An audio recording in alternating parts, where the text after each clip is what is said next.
लर्नाका, Cyprus में एक खूबसूरत सुबह थी। हीलियोस एयरवेज की फ्लाइट 522 प्राग, चेक रिपब्लिक के लिए उड़ान भरने को तैयार थी। प्लेन में 115 यात्री और 6 क्रू मेंबर्स सवार थे। सब अपने सफर को लेकर बहुत उत्साहित थे। उन्हें क्या पता था कि उनके साथ क्या होने वाला है। प्लेन, एक बोइंग 737, आसमान का घोड़ा माना जाता था। ये दुनिया भर के एयरपोर्ट्स पर अक्सर दिखाई देता था, लेकिन ये फ्लाइट बिल्कुल भी आम नहीं थी। ये फ्लाइट गोस्ट प्लेन के नाम से जानी जाएगी। पायलट्स ने अपना प्री फ्लाइट चेक किया। सब कुछ नॉर्मल लग रहा था। इंजन ने दहाड़ लगाई। फ्लाइट 522 ने रनवे से उड़ान भरी और नीले आसमान में चली गई। जो एक आम फ्लाइट लग रही थी, वो अब एक डरावनी कहानी बनने वाली थी। जैसे ही फ्लाइट 522 अपनी सही ऊंचाई पर पहुंची, कुछ गलत हो गया। प्लेन अपने तय रास्ते से भटकने लगी। उसे मेडिटेरेनियन सी के ऊपर से पश्चिम की तरफ जाना था, लेकिन ये ग्रीस के ऊपर से होते हुए उत्तर दिशा में उड़ता रहा। एयर ट्रैफिक कंट्रोल ने पायलट से संपर्क करने की कोशिश की, लेकिन कोई जवाब नहीं मिला। प्लेन उनके बुलावे का कोई जवाब नहीं दे रही थी।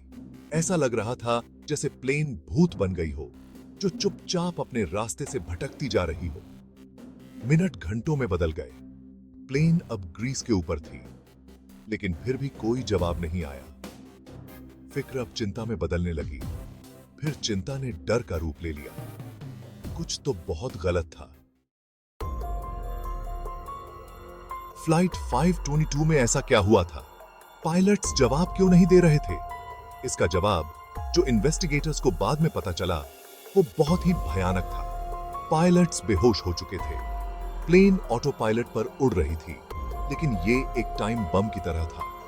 ऑटो पायलट प्लेन को कुछ देर तक उड़ा सकता था, लेकिन वो प्लेन को लैंड नहीं करा सकता था, और ना ही बदलते मौसम या इमरजेंसी में कुछ कर सकता था। फ्लाइट 522 बिना किसी दिशा के उड़ रही थी। उसका भविष्य अब खतरे में था। जैसे ही प्लेन चुपचाप ग्रीस के ऊपर से उड़ रही थी, एटीसी टावर्स में खतरे की घंटी बजने लगी। उन्होंने फाइटर जेट्स को तैयार रहने का आदेश दे दिया। हेलेनिक एयरफोर्स के 2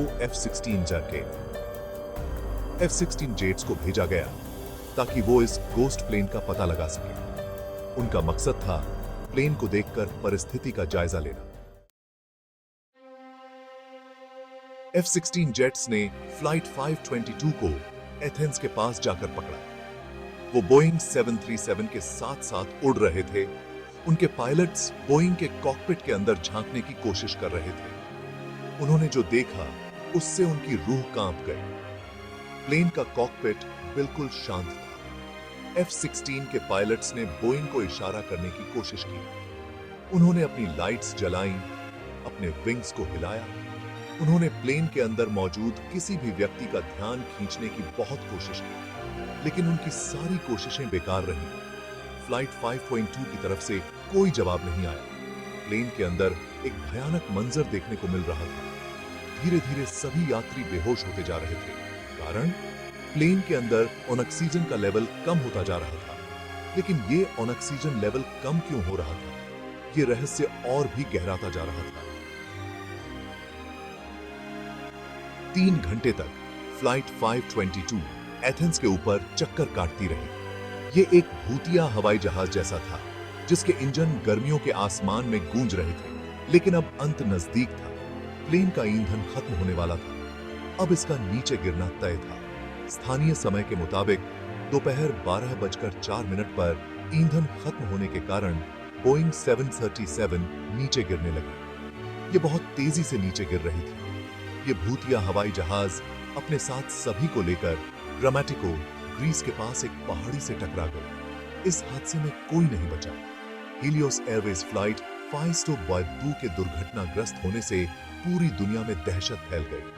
आखिर एक आधुनिक हवाई जहाज इस तरह कैसे गिर सकता है? इसके बाद हुई जांच में कई गलतियों और चूकों का पता चला, जिससे हवाई यात्रा की सुरक्षा से जुड़ी एक डरावनी सच्चाई सामने आई। ग्रीस के air accident investigation and aviation safety board के इन्वेस्टिगेटर्स के सामने एक मुश्किल काम था। उन्हें फ्लाइट 522 दुर्घटना के कारणों का पता लगाना था। प्लेन के मलबे से मिले ब्लैक बॉक्सेस ही एकमात्र रास्ता थे। जांच प्लेन के प्रेशराइजेशन सिस्टम पर केंद्रित थी। उन्हें पता चला कि एक जरूरी वाल्व गलत जगह पर छोड़ दिया गया था। इस छोटी सी गलती का नतीजा बहुत भयानक निकला। वाल्व के गलत सेटिंग की वजह से उड़ान के दौरान प्लेन में ऑक्सीजन का लेवल ठीक से नहीं बन पा रहा था। इस वजह से धीरे धीरे ऑक्सीजन का लेवल कम होता गया और पायलट्स बेहोश हो गए। हीलियोस एयरवेज फ्लाइट 522 का दुर्घटनाग्रस्त होना इस बात का एक सबूत है कि एक आम सी फ्लाइट भी कितनी खतरनाक हो सकती है। इसने हमें सिखाया कि किसी भी फ्लाइट से पहले उसकी ठीक से जांच करना कितना जरूरी होता है। जांच में पायलट्स और ग्राउंड कंट्रोल के बीच संचार की कमी का भी पता चला। इसके बाद सुरक्षा नियमों को और बेहतर बनाने के लिए कई बदलाव किए गए, जैसे कि पायलट्स की बेहतर ट्रेनिंग और संचार के लिए स्पष्ट नियम। ये दुर्घटना एविएशन इंडस्ट्री के लिए एक चेतावनी थी। इसने हमें हमेशा सावधान रहने और सुरक्षा पर ध्यान देने की याद दिलाई। हीलियोस एयरवेज फ्लाइट 522 का दुर्घटनाग्रस्त होना एक ऐसी दुर्घटना थी जिसे रोका जा सकता था। ये हमें इस बात की याद दिलाता है कि जिंदगी कितनी नाजुक है और इंसान से होने वाली छोटी सी गलती भी कितनी भारी पड़ सकती है। हम उस दिन अपनी जान गंवाने वाले 121 लोगों को याद करते हैं। उनकी याद हमें हवाई यात्रा की सुरक्षा के महत्व की याद दिलाती रहेगी। उनकी कमी हमें हवाई यात्रा के हर पहलू में सबसे ऊंचे मानकों के लिए प्रयास करने के लिए प्रेरित करती रहे। आसमान कभी भी माफ नहीं करता और हमें उस भूतिया हवाई जहाज से मिले सबक को कभी नहीं भूलना चाहिए।